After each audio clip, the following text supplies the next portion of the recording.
Salut à tous et bienvenue sur Petite Voix du Monde. Je suis Agathe, votre guide dans ce voyage fascinant à travers les histoires inspirantes et extraordinaires entre parents, enfants et citoyens du monde entier. Aujourd'hui, nous allons vous plonger dans une histoire mystique, émouvante et profondément instructive, celle de Janta, un jeune homme pris dans une toile de trahison tissée par sa belle-mère, Fanta, prête à tout pour s'emparer de la fortune familiale. Une histoire de courage, de résilience et de lumière intérieure face aux forces obscures. Mais avant de commencer, n'oubliez pas de liker cette vidéo, de la partager avec vos amis et de vous abonner à la chaîne pour ne rien rater de nos prochains récits captivants. Laissez-nous un commentaire pour nous dire d'où vous nous regardez, et mettez un pouce bleu si cette histoire vous a touché.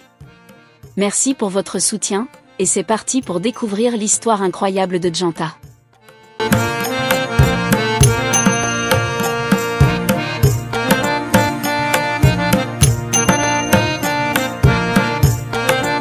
Il était une fois, dans une ville lointaine, une famille prospère et aimée de tous. Caramba et Philomène s'étaient mariés jeunes, à une époque où la vie ne leur avait offert que peu de moyens, mais leur amour était leur plus grande richesse. Ensemble, ils traversèrent les tempêtes, bâtissant peu à peu une vie confortable. Caramba, un homme ambitieux, réussit à transformer de petits commerces en une entreprise florissante. Philomène, bien que surdiplômée, s'était dévouée à son foyer et à l'éducation de leur unique fils, Janta. Quand Janta vint au monde, leur bonheur sembla complet. Caramba, ayant ouvert son propre magasin et un restaurant pour Philomène, fit de leur modeste vie un véritable conte de fées. Les affaires prospéraient, leur fils grandissait, et Caramba devint un homme influent dans sa ville. Tout semblait parfait, jusqu'au jour où Fanta, une femme aussi belle qu'ambitieuse, croisa le chemin de Caramba. Fanta, sous des dehors charmants et bienveillants, cachait en réalité des intentions bien sombres. Caramba, aveuglé par sa beauté, décida de l'épouser, ignorant les sombres avertissements de Philomène, qui percevait l'aura noire qui entourait cette nouvelle venue dans leur vie. Fanta, calculatrice et sournoise, avait un plan, s'emparer de toute la fortune de Caramba. Pour cela, elle se tourna vers des forces mystiques, consultant un marabout qui lui promit de réaliser ses rêves les plus noirs, à condition qu'elle suive ses instructions à la lettre. Le poison fut son arme. Un jour, après avoir servi à Caramba un repas soigneusement préparé, Fanta attendit patiemment que le venin fasse son effet. Caramba, pris de violentes douleurs au ventre, s'effondra, appelant à l'aide. Philomène, désemparée, n'avait d'autre choix que de faire confiance à Fanta, ignorant que c'était elle qui avait planté les graines du malheur. Au fond de son cœur, Philomène sentait que quelque chose d'horrible se tramait, mais les preuves manquaient.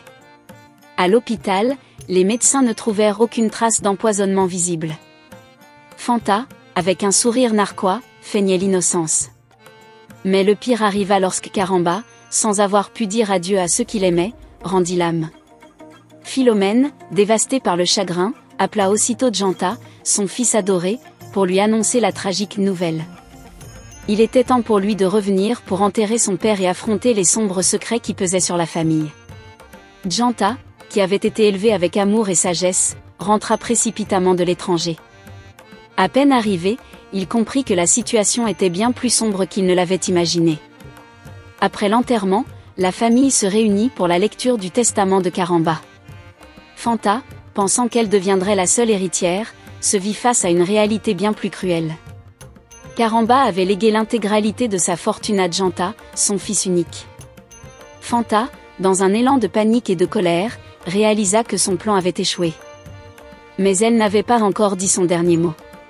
Voyant en Janta un jeune homme séduisant et influençable, Fanta tenta de le séduire, espérant ainsi parvenir à ses fins.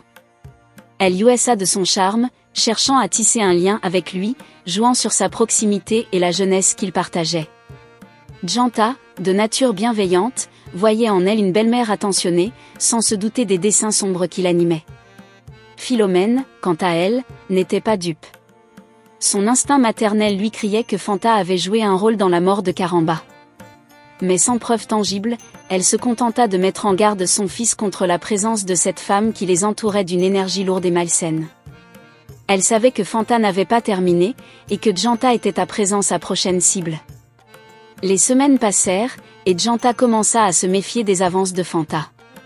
Des signes troublants commencèrent à apparaître, des murmures dans la nuit, des objets déplacés dans la maison, et un malaise constant qui planait sur la demeure familiale. Un soir, Janta eut un rêve étrange où son père, Karamba, lui apparaissait. « Ne laisse pas l'ombre de cette femme t'étouffer, mon fils, lui dit Karamba. Elle a empoisonné mon âme, mais elle ne doit pas toucher la tienne. » Réveillé en sueur, Janta comprit que son destin était plus profond qu'il ne l'avait cru.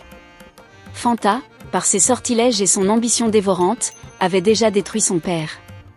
Mais lui, Janta, ne céderait pas à ses sombres machinations. Il décida alors de prendre les devants, cherchant conseil auprès d'un sage spirituel, qui lui donna des amulettes pour se protéger des mauvais sorts et des forces invisibles que Fanta contrôlait.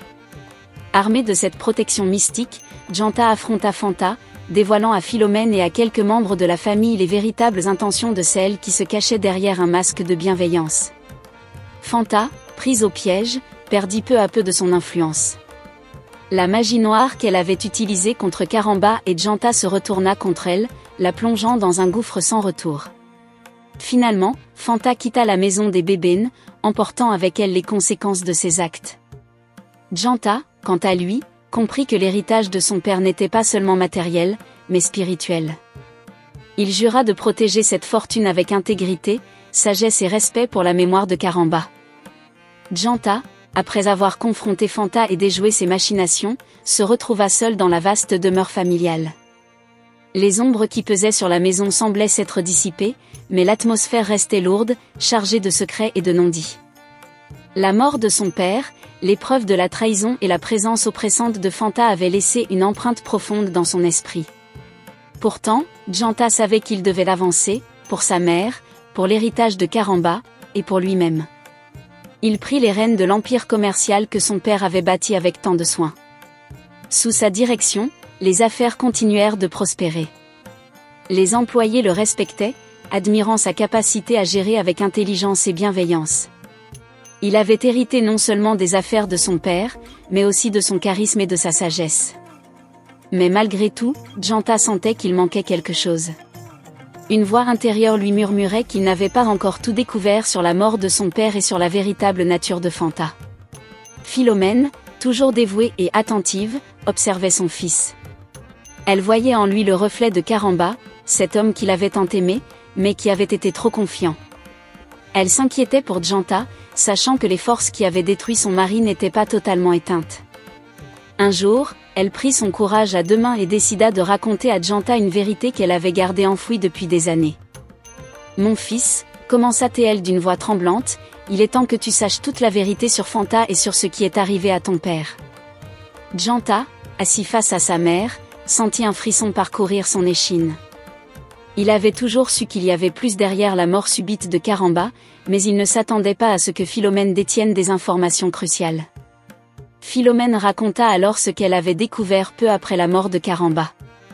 Avant son décès, elle avait surpris Fanta en train de discuter avec un homme mystérieux, un marabout réputé dans la ville pour ses pratiques occultes. Bien que Philomène n'ait pas compris la totalité de la conversation, elle avait entendu des mots qui évoquaient des rituels sombres, des sacrifices, et des promesses de fortune. Elle avait voulu alerter Karamba, mais il était trop tard, le poison de Fanta avait déjà commencé son œuvre. Elle a empoisonné ton père non seulement physiquement, mais aussi spirituellement, dit Philomène, ses yeux pleins de larmes. Elle voulait non seulement sa richesse, mais aussi son âme. Janta écoutait en silence, sentant la colère monter en lui, mêlée à une profonde tristesse. Fanta, la femme que son père avait aimée et épousée, avait trahi tout ce qu'il représentait. Mais Janta comprit aussi que son combat n'était pas terminé. Fanta était peut-être partie, mais ses actions avaient laissé des traces. Des murmures circulaient en ville, des rumeurs disaient que Fanta continuait de chercher des moyens de revenir, de reprendre ce qu'elle considérait comme son dû. Janta savait qu'il devait se protéger, non seulement physiquement, mais aussi spirituellement. Il se souvint des paroles du sage spirituel qu'il avait consulté. Ce dernier lui avait donné des amulettes pour repousser les forces du mal, mais il lui avait également dit quelque chose de plus profond, le plus grand pouvoir que tu possèdes, Janta, c'est la lumière qui réside en toi. Aucune magie noire ne peut éteindre cette lumière si tu la nourris de vérité, de justice et d'amour. Fort de cet enseignement, Janta décida de ne pas céder à la haine ou à la vengeance. Il savait que sa meilleure arme contre Fanta et toutes les forces sombres qui avaient tenté de détruire sa famille était sa propre intégrité, sa propre force intérieure. Il continua à diriger les affaires de son père avec honnêteté, refusant les raccourcis ou les compromis douteux. Il entoura sa mère d'amour et de protection, sachant qu'elle avait souffert plus que quiconque dans cette tragédie. Avec le temps, Janta devint un homme respecté non seulement pour son succès, mais pour sa sagesse et sa compassion. Il apprit à pardonner, non pas pour excuser les actions de Fanta, mais pour se libérer lui-même du poids de la colère et du ressentiment. Il savait que la véritable richesse de son père n'était pas l'argent ou les biens matériels, mais les valeurs qu'il lui avait transmises, la persévérance, la justice, et l'amour inconditionnel. Un jour, alors que Janta méditait sur tout ce qu'il avait vécu, il ressentit une paix profonde s'installer en lui. Il comprit que le cycle était enfin brisé. Fanta, où qu'elle soit, ne pouvait plus atteindre son âme. Son père, Karamba, reposait en paix, et Janta, porteur de l'héritage familial, continuait de faire rayonner cette lumière intérieure qu'il avait protégée tout au long de son parcours. Et ainsi, Janta, le jeune homme autrefois pris dans les filets de la trahison et de la magie noire, devint un symbole de résilience et de foi. Il sut que les ténèbres pouvaient toujours rôder, mais tant que la lumière de la vérité brillait en lui, aucune ombre ne pourrait l'étouffer. La morale de cette histoire est simple mais profonde: face aux forces obscures, la plus grande puissance réside en nous-mêmes. La vérité, la justice et l'amour triomphent toujours, même dans les moments les plus sombres. Janta en est la preuve vivante.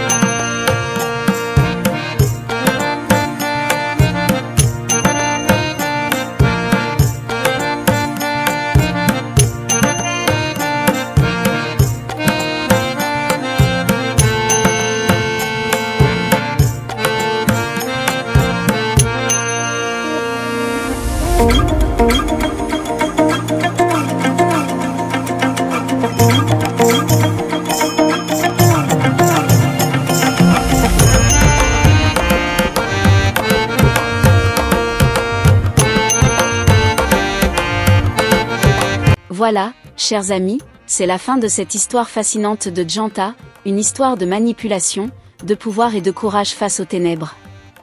Janta a su faire preuve de sagesse et de discernement, échappant à la sournoiserie de Fanta, tout en honorant l'héritage de son père et protégeant ce qui lui tenait vraiment à cœur. Avant de partir, rappelez-vous ceci: peu importe les épreuves que vous traversez, la vérité finit toujours par triompher, et ce qui vous appartient de droit trouvera toujours son chemin vers vous. La patience et l'intuition sont vos plus grandes armes face à l'adversité. Si cette histoire vous a inspiré, n'oubliez pas de liker la vidéo, de la partager autour de vous et de vous abonner à la chaîne pour plus de récits émouvants. Laissez-nous un commentaire avec vos réflexions, et dites-nous quelles leçons vous en avez retenues. Merci de nous avoir suivis et à très bientôt pour un nouveau voyage sur Petite Voix du Monde.